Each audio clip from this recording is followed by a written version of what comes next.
Welcome back again to our YouTube channel exam mark. तो इस journey में आगे बढ़ते हुए हम लोग का नेक्स्ट यूनिट है यूनिट नंबर 7, ब्लड डिसऑर्डर्स। ठीक है, management, nursing management of the patient with blood disorders. So इस चैप्टर में जितने भी ब्लड डिसऑर्डर्स होंगे, एनीमिया हो गया, क्लॉटिंग फैक्टर डिसऑर्डर्स, जेनेटिक या इनहेरिटेड डिसऑर्डर्स, जितने भी ब्लड रिलेटेड डिसऑर्डर्स होंगे या ब्लड कैंसर ही क्यों ना हो गया, तो इन सारे डिजीज़ को इस लेक्चर में हम लोग कवर अप करने वाले हैं। ठीक है, तो आगे बढ़ते हैं। नॉर्मल एनाटॉमी एंड फिजियोलॉजी पढ़ते हैं। What is blood? ठीक है, what is blood? Blood is a connective tissue, is a fluid connective tissue which contains 55% plasma and having RBC, WBC and platelets. These all are the components which are present in the blood. ठीक है, these are the components like WBC, RBC, platelets. ये जितने भी components होते हैं, जितने भी blood में ये सारे कंपोनेंट्स होते हैं, they have their own characteristic features. ठीक है, like RBC carries oxygen, transport oxygen, white blood cell immunity में काम करता है, प्लेटलेट्स इसमें क्लॉटिंग फैक्टर्स में। तो यहाँ पे देख सकते हैं normal volume of blood in an particular human that's 5 to 6 litres. उसके बाद ब्लड सेल्स आते हैं WBC, आरबीसी के बारे में which is biconcave in shape which carries oxygen, हाँ, इसमें हीमोग्लोबिन होता है। फिर WBC आते हैं, डिफेंस अगेंस्ट इन्फेक्शन, प्लेटलेट्स। ठीक है, WBC RBC का नंबर दिया गया है। ब्लड का फंक्शन क्या होता है? ऑक्सीजन कैरी आउट करना, ठीक है, न्यूट्रिएंट्स साथ ही साथ ले जाना, हार्मोन्स एंड वेस्ट प्रोडक्ट साथ ही साथ ले जाना। किसका काम होता है? WBC का। ठीक है, प्रोटेक्शन ओवरऑल ब्लड का काम होता है। प्रोटेक्शन किससे हो रहा है? हमारा WBC से हो रहा है। ठीक है, प्रोटेक्शन हमारे WBC कर रहे हैं, तो प्रोटेक्शन का काम हो गया। पीएच बॉडी टेम्परेचर रेगुलेशन हो रहा है। ठीक है, होम्योस्टैसिस। ठीक है, बोन फॉर्मेशन, ब्लड में ब्लड ऑकर की पॉइंट्स क्या है? Occur in red bone marrow, blood haemopoiesis. ठीक है, ब्लड के जितने कंपोनेंट्स होते हैं वो बोन मैरो में बनते हैं। उसके बाद हेमोस्टैसिस या ब्लड क्लॉटिंग, प्लेटलेट्स हेल्प करता है। इंजरी के टाइम में प्लेटलेट्स ब्लड फॉर्मेशन होता है।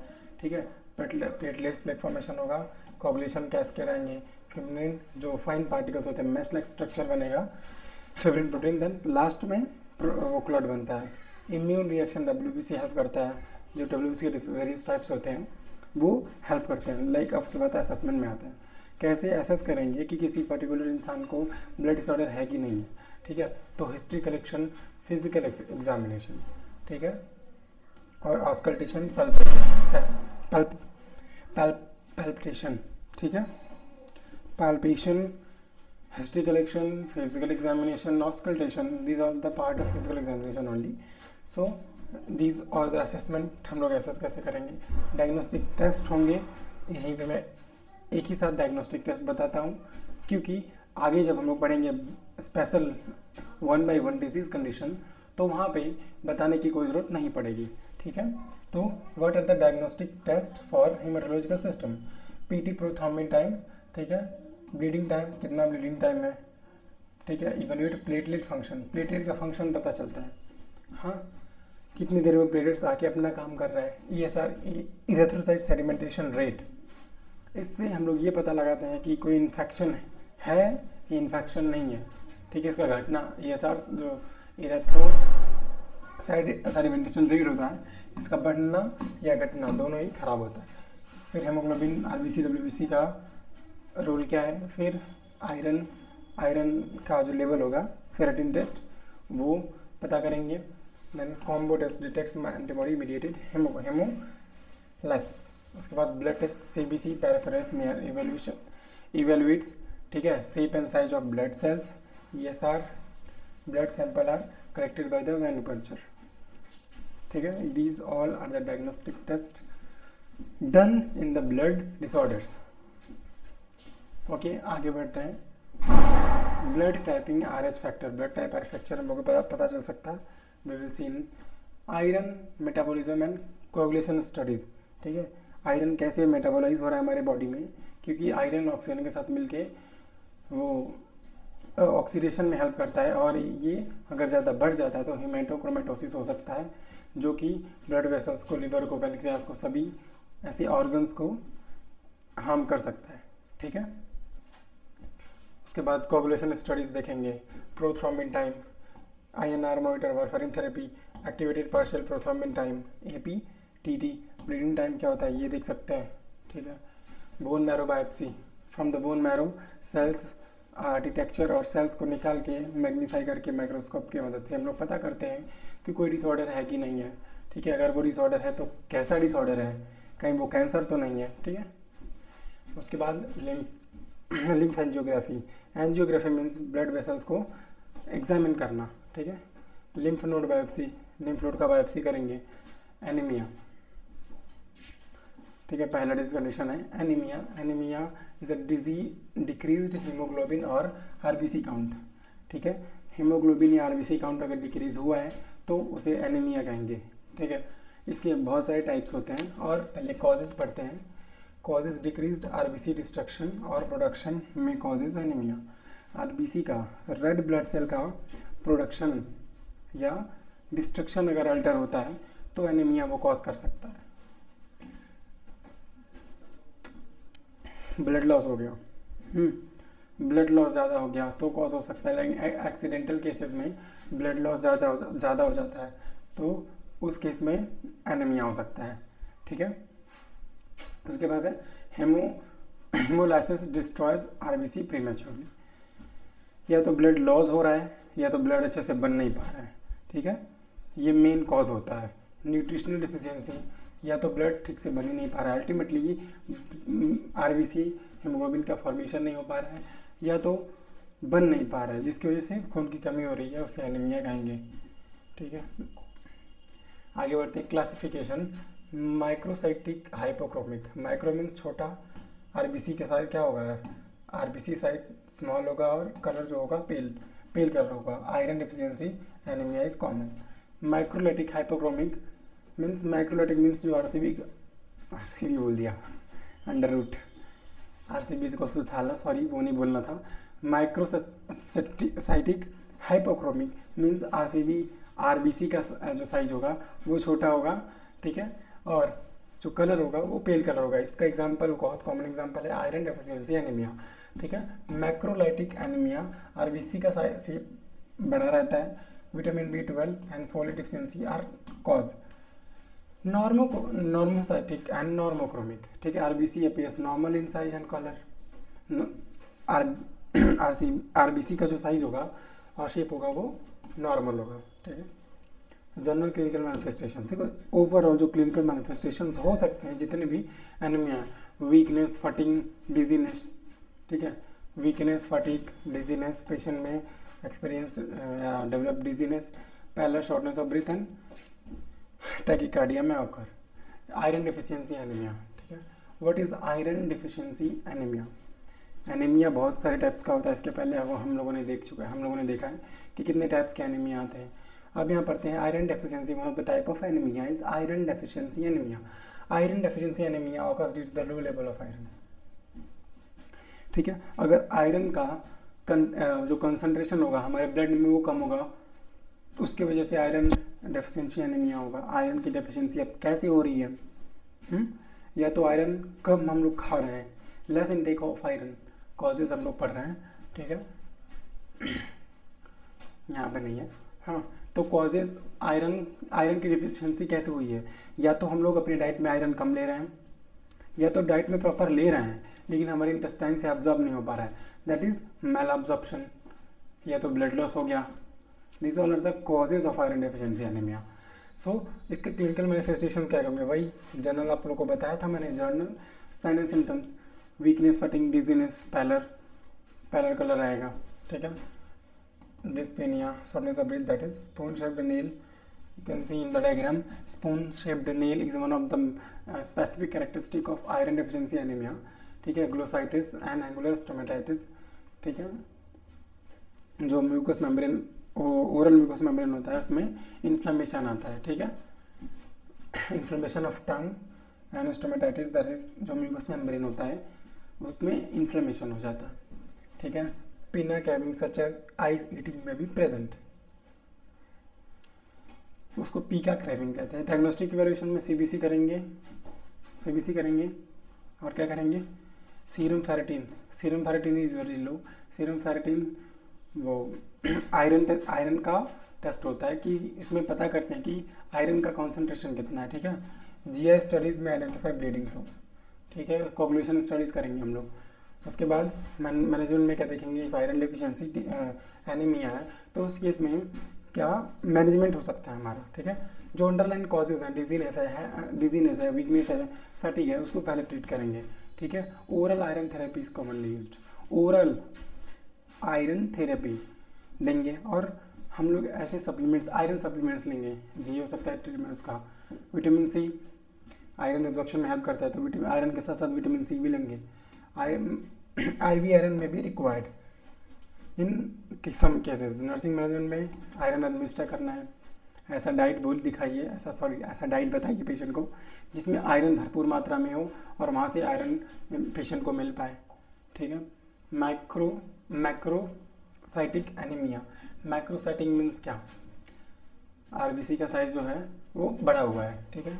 Due to impaired DNA synthesis. This type of anemia is due to impaired DNA synthesis. RBC become large and fragile. Vitamin B12 and folate deficiency are the major causes. ठीक है. Vitamin B12 deficiency या folate की deficiency की वजह से ही ये जो मैक्रोलाइटिक anaemia होता है वो होता है. जिसमें क्यों होता है, क्योंकि डीएनए की सिंथेसिस में प्रॉब्लम आती है, उसकी वजह से एनीमिया होता है. ठीक है. विटामिन B12 डिफिशियंसी या पर्नीशियस एनीमिया. हाँ. अब इसको ये क्या होता है ये पढ़ते हैं. ठीक है. विटामिन B12 या pernicious anaemia is occur due to poor absorption of low intake. Vitamin B12 का लो इनटेक ले रहे हैं या हम लोग प्रॉपर खा रहे हैं, प्रॉपर अमाउंट में खा रहे हैं, लेकिन हमारे इंटेस्टाइन में से वो आयरन विटामिन B12 एब्जॉर्ब ही नहीं हो पा रहा है. ठीक है. इसकी वजह से हो सकता है. कॉजेज क्या होंगे, गैस्ट्रोलेटेड प्रॉब्लम, एब्जॉर्प्शन में प्रॉब्लम आ रही है ना, तो गैस्ट्रेक्टोमी, क्रोनिक गैस्ट्राइटिस में इम्पेयर्स एब्जॉर्प्शन. ऐसी प्रॉब्लम जो एब्जॉर्प्शन में इम्पेयर कर रही हो, यानी एब्जॉर्प्शन में रुकावट डाल रहा हो. जीआई रिलेटेड प्रॉब्लम्स, क्योंकि या तो एब्जॉर्ब नहीं हो रहा है या तो हम लोग कम ले रहे हैं. दो ही केस है जिसकी वजह से ये बीमारी हो रही है, विटामिन B12 डिफिशियंसी या पर्नीशियस एनीमिया. ठीक है. तो कॉजेज में जीआई रिलेटेड कॉजेज है lack of nutrients factor, pathophysiology deficiency of impairs RBC maturation. इसका डेफिशिएंसी आरबीसी को मैच्योर होने नहीं देगा. ठीक है. तो इमैच्योर आरबीसी बड़ा तो हो जाएगा, नो डाउट. ठीक है. क्योंकि मैक्रोलाइटिक नाम में ही है, आरबीसी का साइज बड़ा हो जाएगा लेकिन वो मैच्योर नहीं होगा. ठीक है. वो क्या होगा, वो इमैच्योर आरबीसी होगा. अंडरस्टैंड. क्लिनिकल मैनिफेस्टेशन वही जना का बताया हुआ. Pallor, smooth beefy and red tongue. Red tongue why, मैंने आपको बताया स्मूथ बीफी रेड टंग में डेवलप ग्लोसाइटिस हुआ था. ठीक है. उसकी वजह से ये साइन एंड सिम्टम शो हो रहा है. Tingling and numbness and balance problem में ऑकर, बैलेंसिंग में problem. Folic acid deficiency anaemia. Folic acid deficiency, folic acid की वजह से की डिफिशियंसी की वजह से एनीमिया हो रही है, उसे फॉलिक एसिड डेफिशिएंसी एनीमिया बोलते हैं. राइट. जो folic acid affect normal production. ठीक है. It produce megaloblastic anaemia. ठीक है. इसकी वजह से मेगालोब्लास्टिक एनीमिया होता है. नॉर्मल फंक्शन क्या होता है फॉलिक एसिड का, ये नॉर्मल आरबीसी प्रोडक्शन में हेल्प करता है. किस में हेल्प करता है, नॉर्मल आरबीसी प्रोडक्शन में. तो अगर इसकी डेफिशिएंसी हो जाएगी तो आरबीसी का नॉर्मल प्रोडक्शन हो पाएगा, ऑब्वियसली नहीं हो पाएगा. ठीक है. Once the normal production RBC altered it causes megaloblastic anaemia. ठीक है. मेगालोब्लास्टिक एनीमिया होगा उससे. क्लिनिकल मैनिफेस्टेशन देखते हैं, पहले इटियोलॉजी देखते हैं. क्यों हो रहा है, कम ले रहे हो भाई, कम खा रहे हो या एब्जॉर्ब नहीं हो पा रहा है. दो जितने भी आयरन जो डिफिशियंसीज एनीमिया होती हैं जिसकी कमी की वजह से हो रहा है, पहले तो यही पता करेंगे कि कमी क्यों हो रहा है. ठीक है. या तो तुम डाइट में कम ले रहे हो. ठीक है. या तो तुम डाइट में कम ले रहे हो या तो डाइट में प्रॉपर ले रहे हो. In your balance diet there is a sufficient amount of that particular nutrients but it does not get absorbed from your intestine, यहाँ प्रॉब्लम है, ठीक है। यहाँ लेते जाओगे यही प्रॉब्लम रहेगा तो कोई फायदा नहीं है, ठीक है। क्लिनिकल मैनिफेस्टेशन वही जनरल वाला याद कर लो, pallor, weakness, fatigue, glossitis and diarrhoea में बेटा ब्लॉक। मैनेजमेंट फॉलिक एसिड सप्लीमेंट्स देंगे, जिसकी कमी है वही भर दो, या तो डाइट में भर दो, या तो सप्लीमेंट है तो सप्लीमेंट भर दो, या उसी की दवा दे दो, ड्रग वो भर दो, ठीक है। मैनेजमेंट में वो हो गया। Diagnostic evaluations, serum folate serum में कितना फोलेट है ये पहले पता कर लो। पहले नहीं बोलोगे ना कि फॉलिक एसिड डेफिशिएंसी है, पहले तो तुम्हें टेस्ट करना होगा ना, पहले तुम्हें टेस्ट करना होगा कि कितना अमाउंट है, उस बेसिस पे तुम डिसाइड करोगे कि हाँ ये डिफिशियंसी है कि ज़्यादा है, ठीक है। उसके बाद nursing management, vital sign and patient education. उसके बाद aplastic anaemia. Aplastic anaemia is a bone marrow failure causing pancytopenia. Bone marrow में प्रॉब्लम आ रही है, कहाँ पे आ रही है? बोन मैरो में प्रॉब्लम आ रही है। और बोन मैरो में क्या बनता था? आरबीसी, डब्ल्यूबीसी, इवन प्लेटलेट्स भी वही बनता है, ठीक है। तो अगर तीनों में कमी आएगी तो उसे क्या कहेंगे? पैनसाइटोपेनिया, ठीक है। क्योंकि ये प्लास्टिक एनीमिया में it affect the bone marrow affect कर रहा है, जिसमें बोन मैरो में तो तीनों चीज़ का फॉर्मेशन होता है ना, डब्ल्यूबीसी का फॉर्मेशन होता है, आरबीसी का फॉर्मेशन होता है, एज वेल एज प्लेटलेट्स का, वहीं से प्लेटलेट्स का भी फॉर्मेशन होता है। तो इन तीनों के फॉर्मेशन में प्रॉब्लम आएगी, pancytopenia, fatigue, dyspnoea, patient are prone to infection, neutropenia, increased infection risk, ठीक है। कॉजेस क्या क्या हो सकते हैं? Radiation and chemical damage to bone marrow में प्रॉब्लम किसकी वजह से आई है? हो सकता है बोन इन्फेक्शन हुआ हो, उसकी वजह से बोन मैरो में जाके प्रॉब्लम आई हो, ठीक है। ऑस्टियोमिलाइटिस, हाँ ऑस्टियोमिलाइटिस में प्रॉब्लम आई हो, उसकी वजह से जाके प्रॉब्लम बोन को कॉज कर सकता है और बोन मैरो को अफेक्ट कर सकता है। या तो एक्सटर्नल रेडिएशन की वजह से अगर बोन मैरो में जाके डायरेक्ट रेडिएशन पड़ा है तो उस केस में भी सेल साइकिल या सेल डिवीजन अटेंड कर देता है, हाँ। तो ये सारे कॉज हो सके। और कुछ सर्टेन ड्रग्स भी होते हैं। डायग्नोस्टिक इवैल्यूएशन, हीमोग्लोबिन टेस्ट करेंगे, WBC and platelets count, reticulocyte count is low. Reticulocytes क्या होता है? ये इनको बोल सकते हैं कि इन्हीं से बनते हैं, जो ये इमेच्योर होते हैं, इसके बाद मैच्योर आरबीसी बनते हैं reticulocytes. These are the immature precursor cells बोल सकते हैं इनको, ठीक है। इनसे आगे जाके आरबीसी बनता है। उसका काउंट देखेंगे, बोन मैरो का बायोप्सी एस्पिरेशन करके देखेंगे। मैनेजमेंट में क्या? रिमूव कॉजेसिव एजेंट, जिसकी वजह से हो रहा है उसको कम करो, ठीक है। बोन मैरो को सही करो। ब्लड ट्रांसफ्यूजन अगर एकदम सीवियर लेवल पे है पैनसाइटोपेनिया तो ब्लड ट्रांसफ्यूजन, एंटीबायोटिक्स चला, बोन मैरो एस्पिरेशन या ट्रांसप्लांटेशन कराओ। हम haemolytic means breakdown. Lytic means what? Breakdown. Lytic means breakdown, किसी चीज़ का ब्रेकडाउन हो रहा है, लाइसिस लाइटिक यूज़ किया जाता है, ठीक है। Haemolytic anaemia is a premature destruction of RBC बेटा टूट गया, ठीक है। प्रीमैच्योर डिस्ट्रक्शन ऑफ आरबीसी, मुझे यहाँ आरसीबी बोलना चाहिए था, ठीक है। याद आ गया ना, √RCB इज इक्वल्स टू थाला, ठीक है। समझने वाले समझ गए होंगे। तो come to the topic, definition क्या है? Destruction, premature destruction of RBC leading to reduced life span, ठीक है। कॉजेज क्या क्या हैं? इंट्रिंसिक कॉजेज क्या क्या हैं और एक्सट्रिंसिक कॉजेज क्या क्या हैं, ठीक है। तो intrinsic causes, RBC membrane defect, membrane में कोई डिफेक्ट आया हुआ है, ठीक है। सिकल सेल्ड एनीमिया है, या थैलेसीमिया, ये भी एक ब्लड डिसऑर्डर होता है, ओके। ये भी एक ब्लड डिसऑर्डर होता है, right.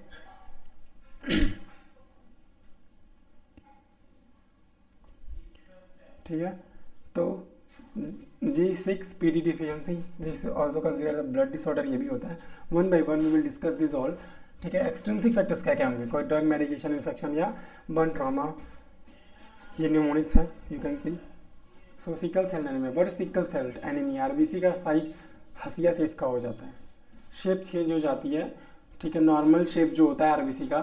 Sickle cell anaemia is an inherited haemolytic disorder caused by HbS formation, ठीक है। सिकल शेप का हो जाता है हमारा आरबीसी, उसको सिकल सेल एनीमिया कहते हैं, जिसकी वजह से जो कैरिंग कैपेसिटी होती है, इसकी वजह से क्या होगा, जो नॉर्मल शेप होता है आरबीसी का वो बाइकॉन्केव होता है, ठीक है। बाइकॉन्केव में क्या फ़ायदा होता है कि वो ज़्यादा से ज़्यादा ऑक्सीजन हीमोग्लोबिन के साथ बाइंड करके ले जा सकता है यहाँ से वहाँ, और अगर शेप ही चेंज हो जाएगा तो उसकी कैरिंग कैपेसिटी चेंज हो जाएगी, ज़्यादा ऑक्सीजन कैरी कर ही नहीं पाएगा, ठीक है। और जाके कैपिलरीज में फंस भी सकता है, जिसकी वजह से मल्टीपल ऑर्गन फेलियर्स होते हैं। ये पैथोफिजियोलॉजी इटियोलॉजी जेनेटिक म्यूटेशन की वजह से होता है। एबनॉर्मल एस सिंथेसिस या फॉर्मेशन हो सकता है। न्यूमोनिक दिया गया। क्लिनिकल मैनिफेस्टेशंस क्या क्या हो सकते हैं? Severe pain, crisis occur, pallor and jaundice, क्योंकि आरबीसी का कैरिंग कैपेसिटी कम हो गया है, कम से कम ऑक्सीजन डिलीवर कर रहा है वो, ठीक है। Jaundice and pallor. स्वेलिंग आएगा हैंड या फीट में। Fever, breathlessness and organ damage या मल्टीपल ऑर्गन डैमेज आएगा, क्योंकि ये जो शेप होता है आरबीसी का ऐसे हो जाता है, और हो सकता है ये जाके आर्टरीज में क्लॉग हो जाए, फंस जाए, ठीक है। डायग्नोस्टिक इवैल्यूएशंस में क्या क्या है? पेरिफेरल्स में सिकल लेडेक्स टेस्ट पॉजिटिव, ये स्पेसिफिक टेस्ट होता है, सिकल सेल एनीमिया में किया जाता है। Haemoglobin electrophoresis confirms HbS, WBC count में भी इंक्रीज्ड। उसके बाद निमोनिक है, इसका PAIN painful, pain, crisis, anaemia, infection, necrosis, fever, ulcer and jaundice and limb swelling. Oxygen therapy, hydration and analgesic, hydroxyurea and blood transfusion, other medication or management. Thalassemia. What is thalassemia? It is an inherited disorder with defective globin chain. Alpha beta दो चैन होते हैं, ठीक है। Alpha and beta दो chains होते हैं, जिसमें क्या होता है थैलेसीमिया में, ये एक इनहेरिटेड डिसऑर्डर होता है जिसमें डिफेक्टिव चेन्स प्रोड्यूस होने लगते हैं, ठीक है। डिफेक्टिव चेन्स जो आरबीसी होता है वो हाइपोक्रोमिक एंड माइक्रोनेटिक होता है। Hypochromic means pail colour and small size. RBC का साइज डिक्रीज हो जाता है, उसका कलर भी पेल हो जाता है एंड फेड हो जाता है। फिर एटियोलॉजी में क्या होगा? जेनेटिक डिफेक्ट, ठीक है। Genetic defect in alpha beta और ग्लोबिन चेन्स। अल्फा बीटा में डिफेक्ट आएगा। न्यूमोनिक है thal, thin pale RBC, hereditary disorder, abnormal haemoglobin and low production of globin. उसके बाद clinical manifestation, mild anaemia, severe anaemia, ठीक है। माइल्ड एनीमिया हो सकता है एंड सीवियर एनीमिया भी हो सकता है। साथ में splenomegaly, hepatomegaly, bone deformity, jaundice में होगा। This all are the clinical manifestation which occurs in thalassaemia. ये इनहेरिटेड डिसऑर्डर होता है जो कि चेन्स में, जो अल्फा बीटा चेन्स होते हैं उसमें चेंजेस आएगा। तो अल्टीमेटली है ये सारे सिम्टम्स कॉमन होंगे, एनीमिया, माइल्ड या सीवियर। ऑर्गन एनलार्जमेंट में splenomegaly and bone deformity also takes place. Management में blood transfusion, iron chelation therapy, ठीक है। आयरन का यूज़ करके इसको जो रिंग्स होते हैं उनको सही करके ताकि वो अच्छे से फंक्शन कर सके, ये किया जाता है इसमें, ठीक है। स्प्लेनेक्टोमी या स्टेम सेल ट्रांसप्लांटेशन होता है। G6PD डिफिशियंसी एनीमिया, ठीक है। G6 deficiency is also inherited enzyme disorder affecting RBC stability। ये भी एक इनहेरिटेड डिसऑर्डर होता है। ऐसा एंजाइम होता है जो कि आरबीसी स्टेबिलिटी को अफेक्ट करता है। कॉजेस क्या क्या होंगे इनके? एक्स लिंक्ड होता है, ऑक्सीडेटिव ड्रग एंड इन्फेक्शन, कोई एक्सेस ड्रग लेना या इन्फेक्शन की वजह से हो सकता है, ठीक है। न्यूमोनिक क्या होगा? Genetic disorder. कॉजेज में इटियोलॉजी में न्यूमोनिक बनाया G6PD डिजीज के नाम पे ही। Genetic disorder, 6 trigger like drug, pallor and pigment urine, drug induced haemolysis.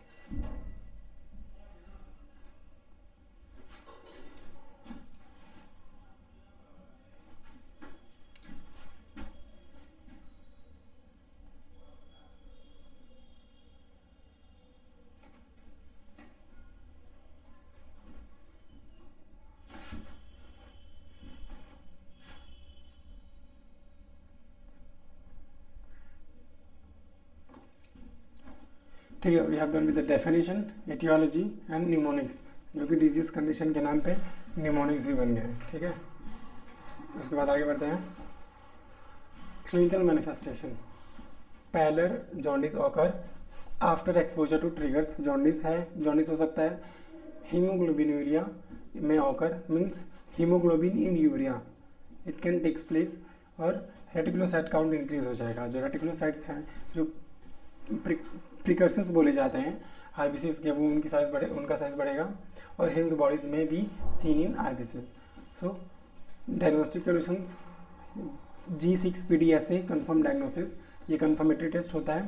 Peripheral smear में शो हिंज बॉडीज, जो स्पेसिफिक टाइप ऑफ बॉडीज होती हैं विच इज़ प्रेजेंट इन आरबीसी। अगर ये डिजीज होती है तो मैनेजमेंट में stop offending drug immediately, maintain hydration and blood transfusion is necessary. Polycythaemia, RBC का नंबर बढ़ गया, ठीक है, increase in RBC production causing hyper viscosity of blood, ठीक है। विस्कोसिटी मीन्स जो ब्लड की विस्कोसिटी होती है, आरबीसी का नंबर बढ़ जाने की वजह से खून और भी गाढ़ा हो जाता है, ठीक है, खून और भी गाढ़ा हो जाता है। टाइप्स के primary, secondary and relative. Primary में बोन मैरो ओवर प्रोड्यूस करता है आरबीसी, प्राइमरी में ये होता है, ठीक है, या JAK2 म्यूटेशन हो जाए उस केस में प्राइमरी पॉलीसाइथेमिया होता है। सेकेंडरी में क्या होता है, इरेथ्रोपोइटिन ज़्यादा आरबीसी प्रोडक्शन करने लगता है, उसमें बोन मैरो कर रहा था ज़्यादा, यहाँ पे इरेथ्रोपोइटिन जो कि हार्मोन होता है, इरेथ्रोपोइटिन किडनी से रिलीज होता है, आरबीसी फॉर्मेशन में हेल्प करता है, उसका नंबर बढ़ गया।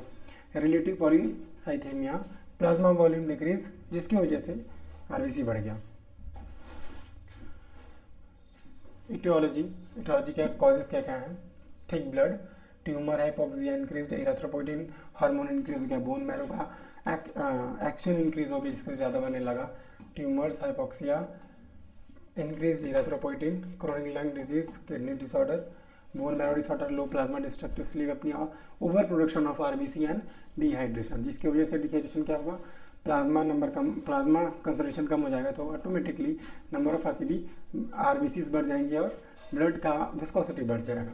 Clinical manifestations, headache, dizziness occur, ठीक है, cyanosis, splenomegaly, pruritus after bathing is common, thrombosis हो सकता है। डायग्नोस्टिक इवैल्यूएशंस में haemoglobin and haematocrit are elevated, haemoglobin और हेमाटोक्रिट का नंबर बढ़ा हुआ होगा, इसका म्यूटेशन प्रेजेंट होगा, WBC प्लेटलेट्स का काउंट बढ़ा हुआ होगा। मैनेजमेंट में phlebotomy is commonly performed, hydration and rest all other. अब पढ़ते हैं ब्रीडिंग डिसऑर्डर्स। अब क्या, bleeding disorders, what are the breeding disorders? Bleeding disorders ऐसे डिसऑर्डर्स होते हैं जो कि नॉर्मल ब्लीडिंग जो होता है वो अल्टर हो जाता है, या तो ब्लीडिंग प्रोलॉन्ग्ड हो जाएगा कंपेयर टू नॉर्मल टाइमिंग, ठीक है, प्रोलॉन्ग्ड ब्लीडिंग टाइम बढ़ जाता है। Bleeding disorders occur when blood clot is impaired, clotting empire हो जाएगी, ठीक है, क्लॉटिंग इम्पेयर हो जाएगी जिसकी वजह से ब्लड सही से क्लॉट नहीं करेगा। Understand? Classification of clotting disorders, congenital, hemophilia A, B and von Willebrand disease, clotting cascades, platelets form initial platelets plug, clotting cascade में क्या काम होता है, एक minute, sorry,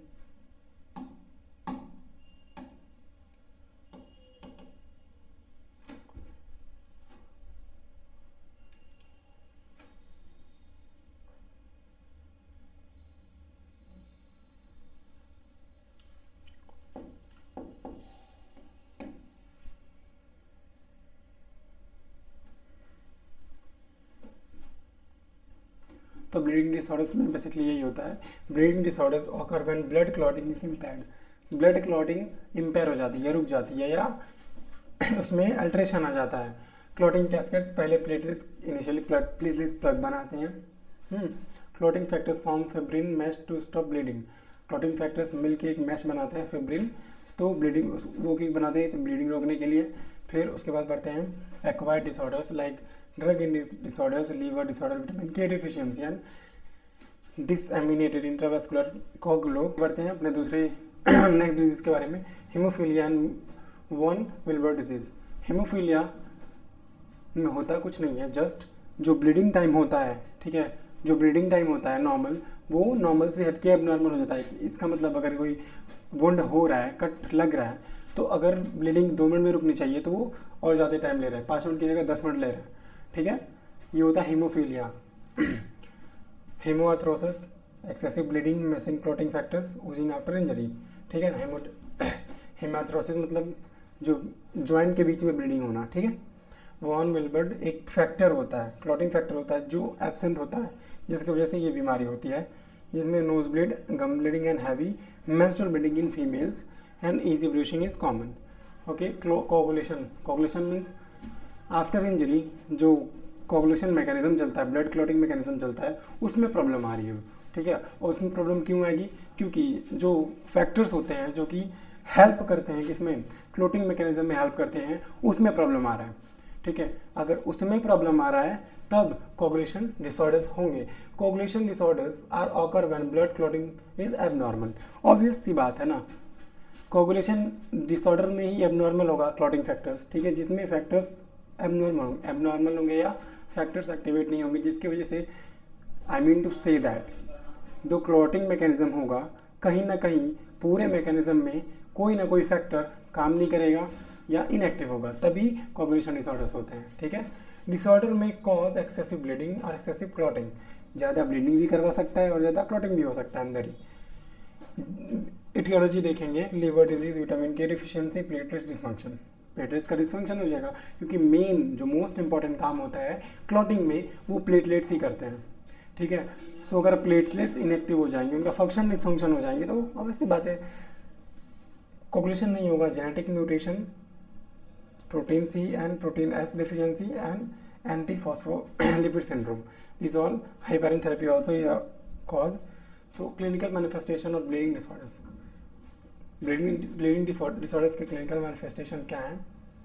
easy bruising, nose bleeding, prolonged bleeding time, pain due to internal bleeding occurs, ठीक है, bone के बीच में आर्थ्रो कुछ था ना वहाँ पे, एक मिनट सॉरी,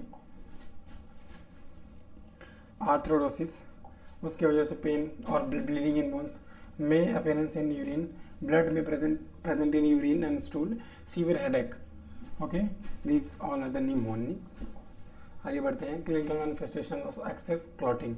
ज़्यादा क्लॉटिंग क्यों होने लगेगा, ठीक है, उसका कॉज पढ़ेंगे, ठीक है, क्योंकि अभी हम लोगों ने ये पढ़ा कि ज़्यादा क्लॉटिंग भी हो सकती है, ठीक है, एक्सेसिव क्लॉटिंग भी हो सकती है और एक्सेसिव ब्लीडिंग भी हो सकती है, डिपेंड्स अपॉन हो क्या रहा है। तो क्लिनिकल मैनिफेस्टेशन और एक्सेसिव क्लॉटिंग में क्या होता है? डीवीटी में ऑकर अगर एक्सेसिव क्लॉटिंग होता है, ठीक है, जो पैर में हो रहा था हमारे, वहाँ क्लॉट फॉर्मेशन हो जाएगा, पेन, रेडनेस एंड स्वेलिंग हो जाएगा अगर एक्सेसिव क्लॉटिंग होता है तो, ठीक है। पल्मोनरी एम्बोलिज्म हो सकता है अगर क्लॉटिंग, जो क्लॉट ब्लड हुआ है, क्लॉट अगर जाके लंग्स में चला गया तो पल्मोनरी एम्बोलिज्म हो सकता है। स्ट्रोक एंड हार्ट अटैक, ये भी हो सकता है अगर वो क्लॉट चला जाए वहाँ तक। तो क्लॉटिंग डिसऑर्डर्स, डायग्नोस्टिक वेरिएशंस क्या क्या हैं?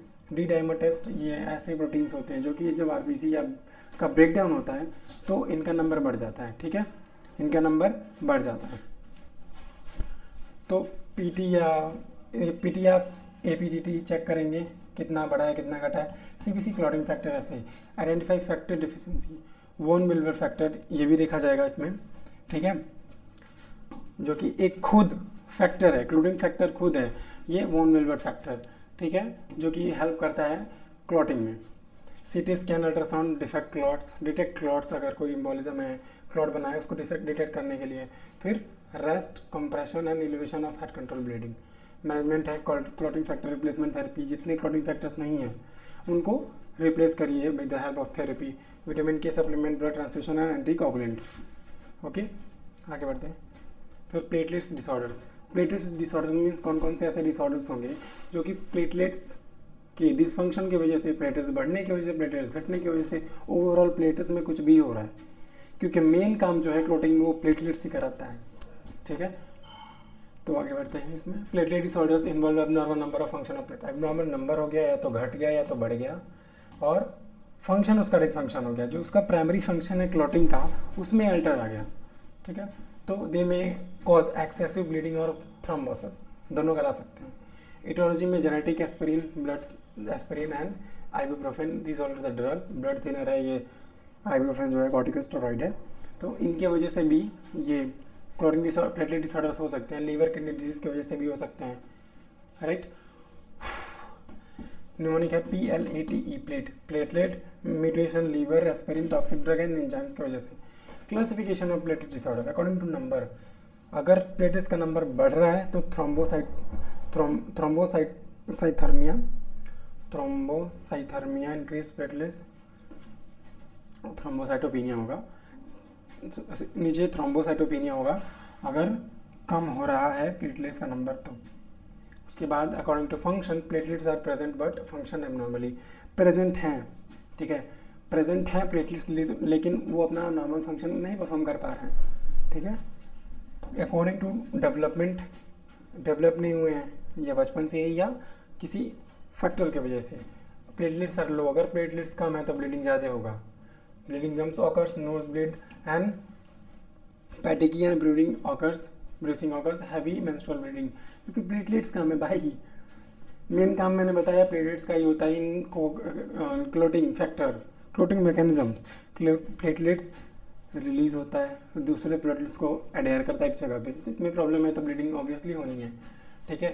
अगर प्लेटलेट बहुत ज़्यादा यानी क्लॉटिंग होने लगा, स्ट्रोक के रिस्क आ सकते हैं, ब्लूज डिस्कलरेशन हो सकता है, हेडेक एंड डिजीनेस, ठीक है, न्यूमोनिक है। You can see diagnostic evaluations, platelet count, peripheral smear evaluates, platelet morphology. पहले प्लेटलेट्स का नंबर देखेंगे,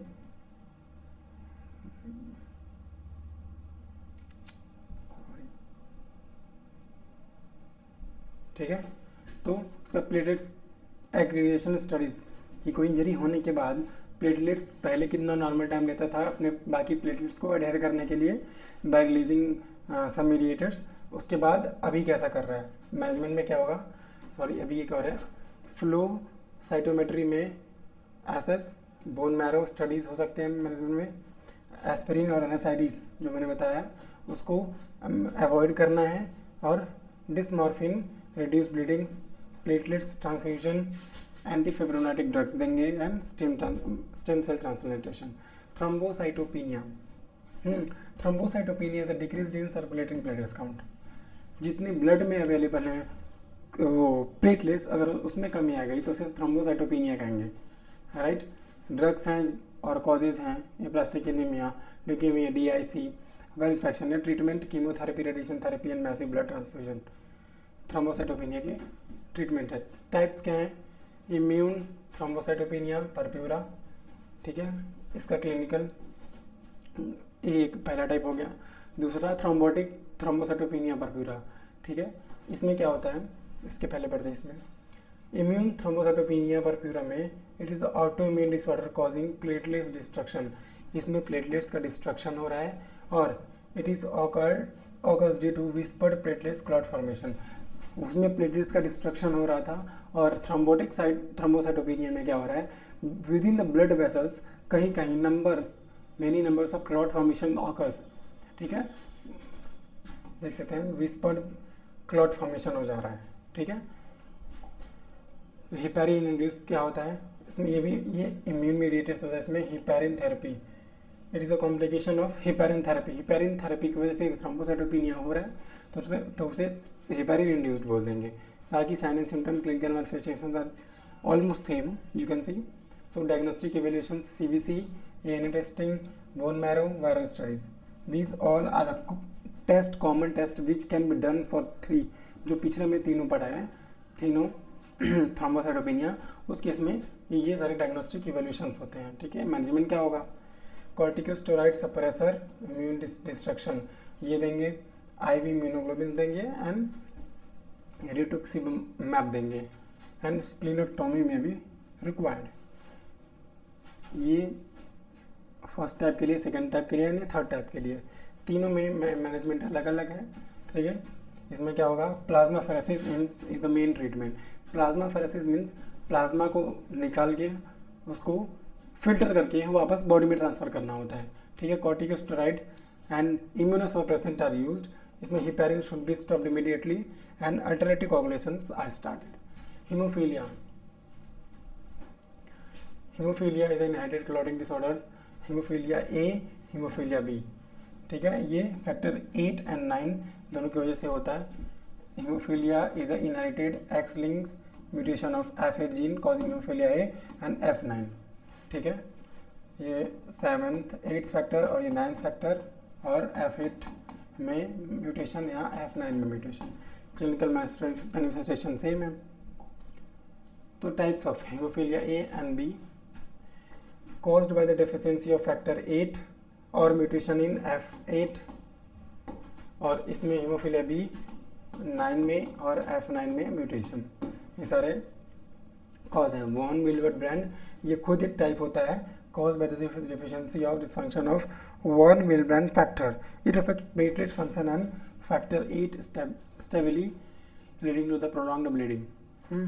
ये वॉन विलवर्ट फैक्टर की डेफिशिएंसी की वजह से साथ ही साथ क्या कॉज करता है, फैक्टर 8 की कमी, ये भी हीमोफीलिया कॉज कर सकता है। फैक्टर 11 डेफिशिएंसी, फैक्टर 11 की डेफिशिएंसी होगी, प्रोलॉन्ग्ड ब्लीडिंग हो जाएगा आफ्टर सर्जरी और एनी ब्लीडिंग। डायग्नोस्टिक इवेल्यूशंस क्या क्या होंगे, डायग्नोस्टिक ब्लीडिंग टाइम चेक करेंगे, ठीक है, फैक्टर्स को एसेस करेंगे, फैक्टर एसेस ये टेस्ट का नाम है, फैक्टर ऐसे करेंगे, इसमें वी हैव टू मेजर कि जितने भी फैक्टर्स हैं वो प्रॉपरली काम कर रहे हैं कि नहीं, हाँ जितने फैक्टर्स हैं वो एक्टिव इनएक्टिव हैं, एपीटीटी पीटीटी का टाइमिंग पता करेंगे, प्लेटलेट काउंट देखेंगे एंड जेनेटिक टेस्टिंग करेंगे क्योंकि जेनेटिक म्यूटेशन हुआ था, राइट। तो मैनेजमेंट में क्या, clotting factor replacement therapy is the main treatment. Clotting factor खराब है तो उसे रिप्लेस कर दो, ठीक है, जितना वो खराब होगा तो उसको रिप्लेस करने से सही हो जाएगा। डिसमॉर्फिन में हेल्प माइल्ड हीमोफीलिया है, हीमोफीलिया को ट्रीट करने के लिए ये ड्रग देंगे, डेस्मोप्रेसिन एंटी फेब्रोलाइटिक ड्रग दे सकते हैं, pressure dressing and patient should avoid trauma and contact sport, क्योंकि ब्लीडिंग टाइम बढ़ी हुई है, कहीं छोटा सा चोट लगा खून बाहर, ठीक है। Assess bleeding history, monitor bruising, avoid IM injections क्योंकि खून बनने के chances, use to soft toothbrush.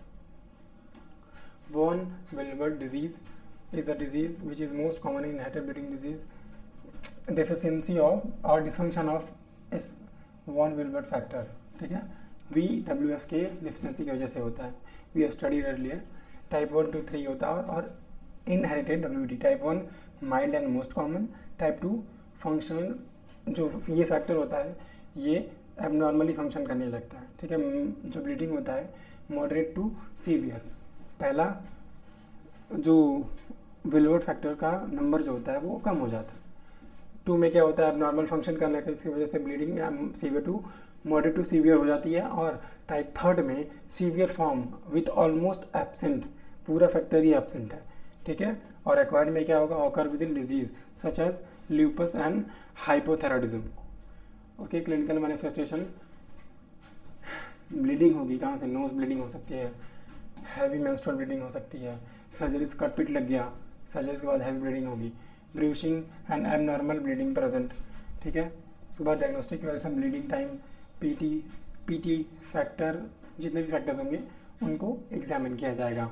Desmopressin increase VWF release, उसके बाद cryoprecipitate and pressure dressing help to control, dressing करेंगे एकदम प्रेशर करके ताकि वो जो पर्टिकुलर एरिया है वहाँ पे प्रेशर आए और ब्लीडिंग रुक जाए, ठीक है।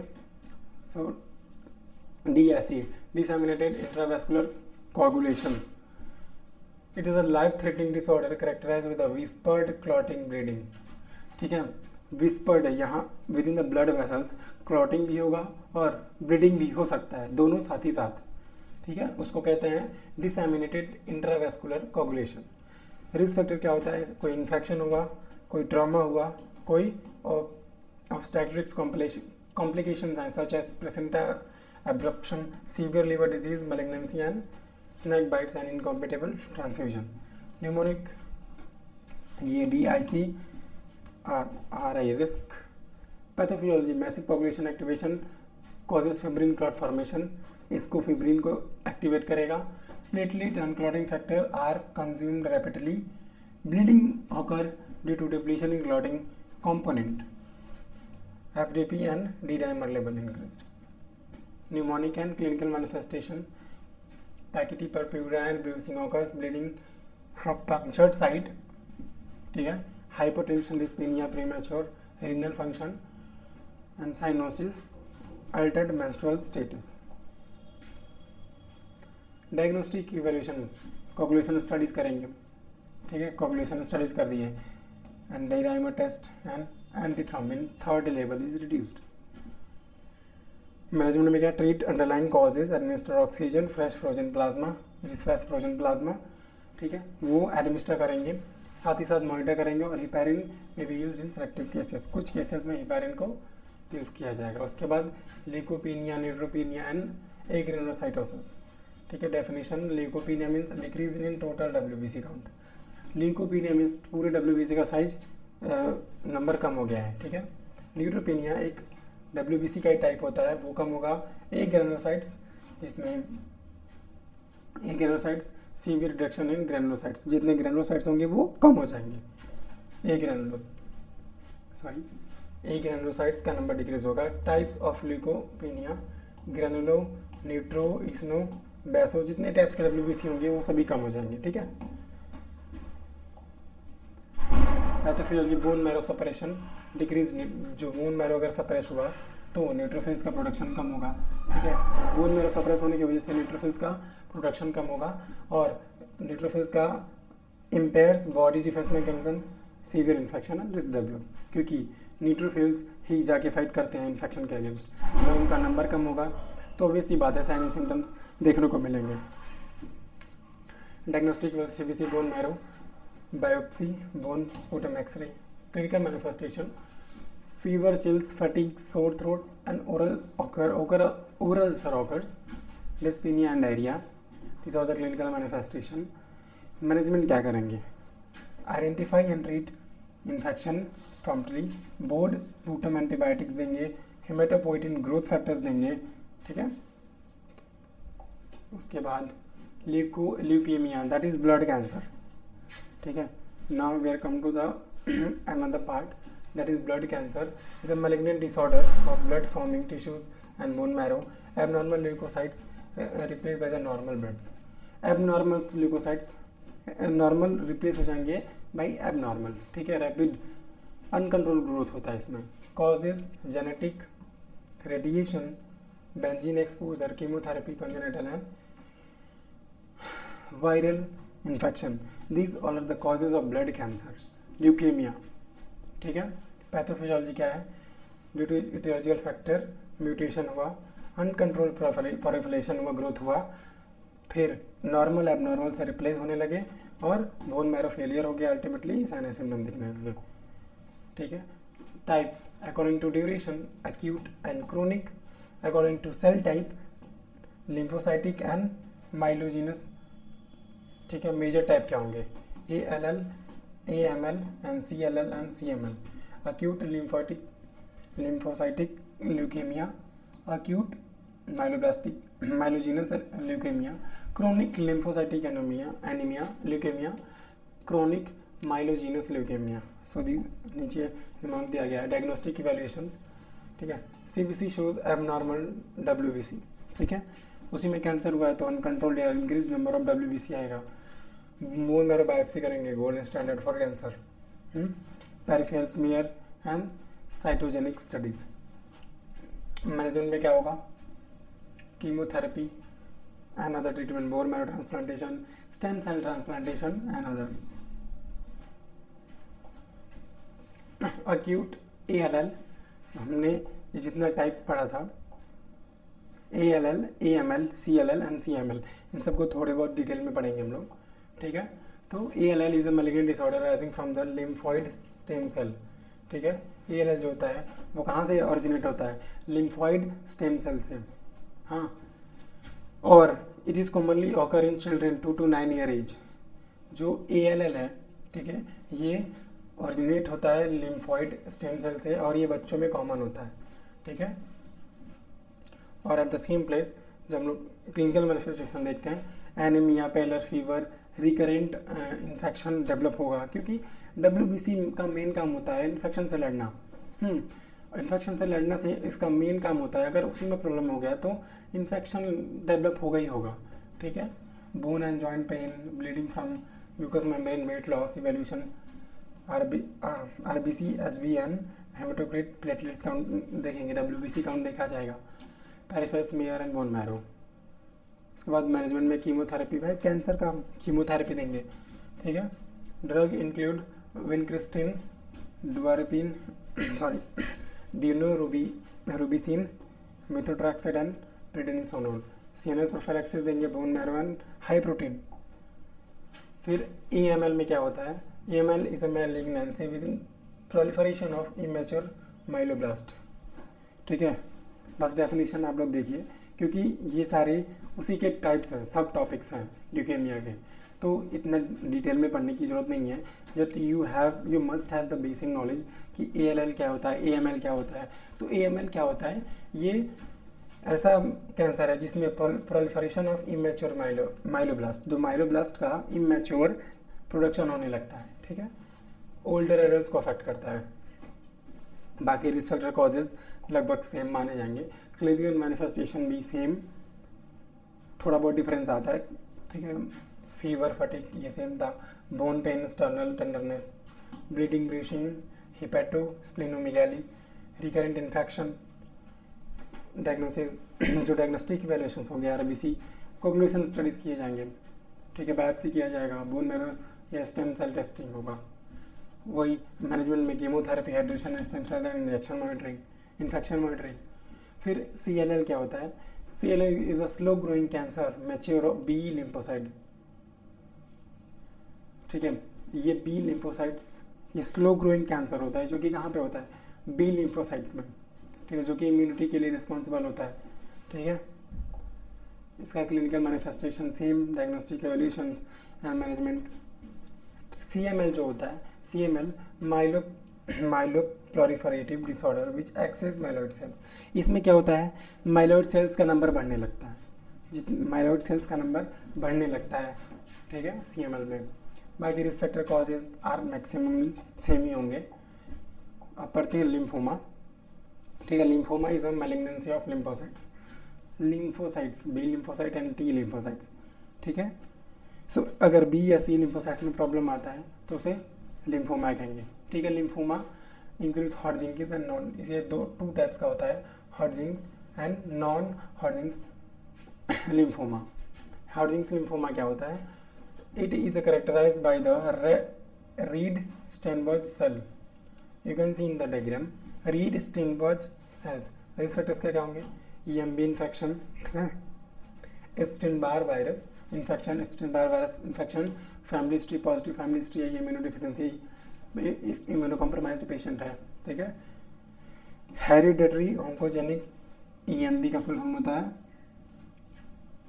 Epstein Barr virus, defective immunity, giant RS cells, noting nodes, immune suppression and night sweat. तो क्लिनिकल मैनिफेस्टेशन क्या क्या होंगे, पेनलेस लिम्फ नोड, जो लिम्फ नोड होंगे वो पेनलेस होंगे, painless lymph node, weight loss, fatigue and hepatomegaly, वेललेस painless lymph node, night sweat, fever आएगा, और weight loss, fatigue, hepatosplenomegaly, organ enlargement, liver या स्प्लीन का। डायग्नोसिस, इरेथ्रोसाइट सेगमेंटेशन रेट और LDH या लिम्फ नोड का biopsy करेंगे to figure out कि स्टेज कौन सा है, कौन से स्टेज का कैंसर है, और CT MRI करेंगे प्लीज जानने के लिए। न्यूमोनिक्स क्या है, क्लिनिकल मैनिफेस्टेशन का। B symptoms, B means body weight loss, हाँ, ऐसे sweating, year long malaise, painless node, tiredness, organ enlargement, mediastinal mass, splenomegaly. Management, कोई भी कैंसर हो भाई, मैं पहले से बताता आ रहा हूँ, कोई भी कैंसर हो उसका treatment chemotherapy, radiation therapy and stem cell. अगर बोन में एरो में है तो स्टेम सेल को प्लेस कर दो, बढ़िया बढ़िया स्टेम सेल को प्रोड्यूस करो, वो हेल्दी। नॉन हॉडजिंकिस क्या होता है, it's a lymphoma without Reed Sternberg cells, जो ये सेल्स होते हैं रीड स्टेनबर्ग सेल्स कहते हैं। हॉडजिंकिस में क्या था, हॉडजिंकिस में ये सब प्रेजेंट है, और ऑन द सेम प्लेस जो नॉन हॉडजिंकिस लिम्फोमा है इसमें प्रेजेंट नहीं रहेंगे, ठीक है। रिस्क फैक्टर्स का, एप्स्टेन-बार virus, HIV AIDS, H pylori is a bacteria and immunodeficiency. These all are the risk factor of non-Hodgkin's lymphoma. Non-Hodgkin's lymphoma के रिस्क फैक्टर्स होते हैं, इसमें रीड स्टेनबर्ग सेल्स प्रेजेंट नहीं होते हैं, और हॉडजिंकिस वाले में ये सेल्स प्रेजेंट थे, ठीक है। न्यूमोनिक्स क्या है, नो RS सेल्स, HIV या AIDS या H pylori, lymphocytes, malignancy. Clinical manifestation में क्या कहेगा, ये हम लोगों ने पहले पढ़ा था कि लिम्फ नोड इनलार्ज हो जाएगा, fever, night sweat and weight loss, abnormal mass, ठीक है, एबनॉर्मल मास पैल्पेट करने पे फील होगा, वेट लॉस होगा, ठीक है, लिम्फ नोड का इनलार्जमेंट होगा, हो जाएगा। You can see in the diagram. Staging stage 1 2 3 4, single node, single same side of diagram, both side of diaphragm and extra nodal. You can see in the diagram. This are the staging, depend करता है कि कहाँ किस area में है, उसका location क्या है, सिंगल नोड है, सेम साइड में डायफ्राम में है या डायफ्राम के दोनों साइड में है। Likewise multiple myeloma, multiple myeloma is a malignancy of plasma cells, ठीक है। Multiple myeloma is a malignancy और cancer growth, cancerous growth in plasma cells. Excessive M proteins are produce, ठीक है, इसमें एक्सेसिव एम प्रोटीन्स प्रोड्यूस होते हैं multiple myeloma में, ठीक है। Monoclonal cells, years of radiation, these are the mnemonics of causes. Environmental toxins, nitroglycans, overproduction of proteins, that is M proteins का overproduction होगा, जो M proteins यहाँ पे देखा गया है, ठीक है। मल्टीपल माइलोमा में क्या हो रहा था कि प्लाज्मा सेल्स में प्रॉब्लम आ रही है, जिसकी वजह से एम सेल्स का प्रोडक्शन एक्सेस हो जा रहा है, तो बोन मैरो फेलियर हो सकता है, anaemia, clinical manifestation, bone pen, fracture, ठीक है। बोन में ही कैंसर है ना, तो बोन बहुत कमज़ोर हो जाएगी, फ्रेजाइल हो जाएगी, ठीक है। Bone pain, anaemia, recurrent infection, renal impairment and hypercalcaemia, ठीक है, हाइपर कैल्सीमिया। न्यूमोनिक डायग्नोसिस क्या, M protein in serum test करेंगे, एम प्रोटीन सीरम में कितना है और है भी या नहीं। Bence Jones protein in urine, it is also special type of protein which is present in this disease, जो कि हम लोग आइडेंटिफाई करके पता लगा सकते हैं कि ये डिजीज़ है या नहीं है, ठीक है। बोन मैरो बायोप्सी करेंगे, लिस्टिक सीसन ऑन एक्सरे, जैसे एक्सरे में देखेंगे। नाउ मैनेजमेंट देखते हैं। कीमोथेरेपी, कैंसर में भाई कीमोथेरेपी, रेडिएशन थेरेपी, और अगर बोन में है तो बोन मैरो ट्रांसप्लांटेशन कर दो, स्टेम सेल्स ट्रांसप्लांटेशन कर दो, ठीक है। सल्फोन बिसफॉस्फोनेट्स, ये ड्रग होता है। हेमोपोइटिक स्टेम सेल ट्रांसप्लांट, जो स्टेम सेल्स होते हैं जो कि प्रिकर्सर, एज अ प्रिकर्सर माने जाते हैं, जिनसे जो जितने भी ब्लड कंपोनेंट्स होते हैं उनका सिंथेसिस होता है, ठीक है, हेमोपोइसिस होता है, ठीक, उनको ट्रांसप्लांट करना। क्योंकि अगर कोई बोन में कैंसर हुआ है तो obviously it can affect the bone marrow, ठीक है, तो it can affect the bone marrow, ultimately जो स्टेम सेल्स होंगे वो भी अफेक्ट होंगे। तो इसमें क्या होगा, उन्हीं स्टेम सेल्स को, डिफेक्टिव हैं स्टेम सेल्स, जो कि डिफेक्टिव सेल्स प्रोड्यूस किए जा रहे हैं, हमें उन्हें चेंज कर देना है ना। जो एबनॉर्मल सेल्स को बना रहा है उसको हटा दो, उसके वजह से ही स्टेम सेल्स रखो, अच्छे सेल्स आएंगे, हेल्दी सेल्स आएंगे, ठीक है। टाइप्स देखते हैं। एलोजेनिक यानी stem cell are obtained from donor, obtained from a donor, matching HLA matching required, इसमें मैचिंग रिक्वायर्ड होता है एलोजेनिक ट्रांसप्लांट में। और autologous means patient own stem cell is collected from, and suppose अगर इस बोन में मुझे कैंसर है तो किसी और बोन से बोन मैरो को एस्पिरेट करके यहाँ पे ट्रांसप्लांट करना, ठीक है। Donor sources mnemonics, match siblings, किससे हम लोग ट्रांसप्लांटेशन हो सकता है। Identity donor, tissue typing, cord blood, HLA compatibility, ठीक है। इंडिकेशंस क्या हैं, acute leukaemia, CML, lymphoma, aplastic anaemia, thalassaemia. इन केसेस में स्टेम सेल ट्रांसप्लांटेशन हो सकता है, ठीक है। Phases of transplantation, identification of donor, donor को आइडेंटिफाई करेंगे। और कंडीशनिंग फेज, कंडीशनिंग फेज में क्या होता है, high dose chemotherapy to eradicate the disease and suppress immunity, ठीक है। हाई डोज देंगे कीमोथेरेपी के, और जितने भी रिमेनिंग या थेरेपीज देते हैं टू इरेडिकेट, हटाने के लिए या कम करने के लिए, टू सप्रेस करने के लिए इम्यूनिटी, क्योंकि इम्यून रिजेक्शन भी हो सकता है, इम्यून सेल्स ऑर्गन रिजेक्शन कर देता है। ट्रांसप्लांटेशन फेज आता है, इम्यून को सप्रेस कर दिया, हम लोग ट्रांसप्लांट कर रहे हैं, ठीक है। उसके बाद neutropenic phase, period of low neutrophils and with high risk of infection. Initially high risk of infection इसलिए है क्योंकि न्यूट्रोफिल्स का नंबर कम है, ठीक है। उसके बाद engraftment phase, donor stem cells engraft and start producing blood cells, and the last stem cells produce करने लगेंगे healthy sales.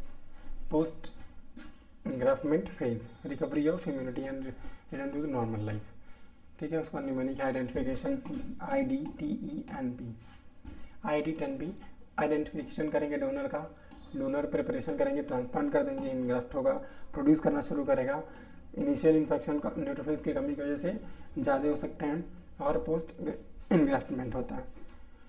Blood transfusion deficiency, transfusion is the administration of blood और ब्लड प्रोडक्ट्स। ठीक है, ब्लड ट्रांसफ्यूजन में या तो blood या पूरा होल ब्लड कंपोनेंट या प्लाज्मा या आरबीसी ऐसे करके उसका कंपोनेंट या पूरा ब्लड किसी पेशेंट में ट्रांसफ़र कर रहे हैं तो उसको ब्लड ट्रांसफ्यूजन कहते हैं। ठीक है, इंडिकेशंस क्या, एनीमिया, खून की कमी हो गई, सर्जरी हुई, ज़्यादा ब्लड लॉस हो गया, सर्जरी में ज़्यादा ब्लड लॉस होने की वजह से ब्लड ट्रांसफ्यूजन होगा। हेमोरेज, ठीक है, ज़्यादा हेमोरेज हो गया, कहीं ब्लीडिंग ज़्यादा हो गया, लाइक इन फीमेल्स पोस्टमार्टम पोर्टम हेमोरेज, उस केस में ब्लड लॉस ज़्यादा होने की वजह से वी कैन ट्रांसफ्यूज ब्लड। ठीक है, इन केस ऑफ हेमोरॉइड और known as piles blood loss ज़्यादा हो जाता है। कि कैंसर थेरेपी, ठीक है, destruction of RBCs take place, that's when cancer therapy हम लोग ब्लड ट्रांसफ्यूजन कर सकते हैं। Haemophilia and thalassaemia, severe burns में डिहाइड्रेशन होता है, ठीक है, उस केस में भी कर सकते हैं। उसके बाद प्रोडक्ट्स, या तो रेड सेल्स को to improve oxygen carrying capacity, platelets को या तो थ्रोम्बोसाइटोपेनिया तो प्लेटलेट्स को डालो, फ्रेश फ्रोजन प्लाज्मा या FFP clotting factors deficiency, अगर there is a deficiency of clotting factors so we have to transfuse fresh frozen plasma। ठीक है, cryoprecipitate used in fibrinogen deficiency and hemophilia, in case of hemophilia and fibrinogen जो fibrin ultimately बनता है जो कि mess like network बनाता है, उसकी कमी है तो cryoprecipitate and granulocytes, these are the products which can be administered in a patient who is having anemia and all, अगर उसे required है तो depending on the patient condition। ठीक है, blood transfusion observation before transfusion कौन कौन सी बातें ध्यान रखनी है, टेम्परेचर, पल्स, जितने भी वाइटल्स होते हैं उनको लेने हैं, और compatibility that is blood grouping उन्हें ध्यान देना है। ड्यूरिंग ट्रांसफ्यूजन पेशेंट को 15 मिनट तक ऑब्जर्व करते रहना, if there is any complication, if there is any adverse reaction वो आइडेंटिफाई करना है। Then after transfusion record and report, it is the most important. Safe blood transfusion practice, use sterile infusion only normal saline with blood, NSE दिया जाता है। Never mix drug with blood products, कभी भी अगर drug administer करना है और with the same infusion if you want to administer the blood you can't. ठीक है, बिकॉज इट कैन ओकर एडवर्स रिएक्शन। ठीक है, रिएक्शंस हो सकते हैं, दैट्स वाई हमें अवॉइड करना होता है कि ड्रग कभी मिक्स नहीं किया जाए जब हम लोग ब्लड का ट्रांसफ्यूजन कर रहे हों। ओके, फिर complete transfusion with recommended time दिया रहता है, उतने टाइम में ब्लड को ट्रांसफ्यूज करना होता है। फिर ऑब्टेंड इन्फॉर्म कंसेंट, ये सेफ प्रैक्टिस होता है। ठीक है, निमोनिक्स है। फिर इम्यूनोग्लोबिन्स क्या होते हैं, इम्यून डिफिशियंसी डिसऑर्डर्स, ठीक है, autoimmune disorders and prevention of virus incompatibility. Immunoglobins दिए जाते हैं इन केसेस में अगर इम्यून डिफिशियंसी डिसऑर्डर है और इम्यून डिसऑर्डर है, ऑटोइम्यून डिसऑर्डर है, तो उस केस में इम्यूनोग्लोबिन्स को दिया जाता है। Coagulation factors use haemophilia A and B, von Willebrand disease and factor deficiencies, in case में इसको दिया जाता है। नीचे न्यूमोनिक्स है, you can see mnemonics immune, I for immunodeficiency, maternal RH prevention, M modulate immunity, useful in infection and neutralizes antibodies in enhance immunity। ठीक है, pneumonic clot disorder, low coagulation factors, ongoing bleeding, therapy, replacement। Now we have done with our blood disorder. Now some of the previous year questions you can see. The first is Philadelphia chromosomes is the characteristically seen in answer number C। See the answer here. Reed-Steinberg cells are seen in Hodgkin's lymphoma। ठीक है, fresh frozen plasma is mainly used for clotting factors deficiency। The nurse should be observe the patient that most carefully during the first 15 minutes। अगर blood transfusion हो रहा है तो first 15 minutes में nurse को अच्छे से ऑब्जर्व करना होता है किसी पेशेंट को। So we have done with this blood disorder unit. हम लोगों ने इस चैप्टर में ऑलमोस्ट सभी टॉपिक्स को कवर किया है अकॉर्डिंग टू INC सिलेबस। ठीक है, तो we are going to bind up with this slide. Thank you अगर आप सभी को इस चैप्टर से रिलेटेड कोई भी नोट्स चाहिए तो हमारे ऐप पे मिलेगा, या कोई भी टीचर पढ़ा रहा हो किसी भी सब्जेक्ट का, you can get the notes from the app, and app का जो लिंक होगा वो कहाँ होगा, डिस्क्रिप्शन में। ठीक है, थैंक यू।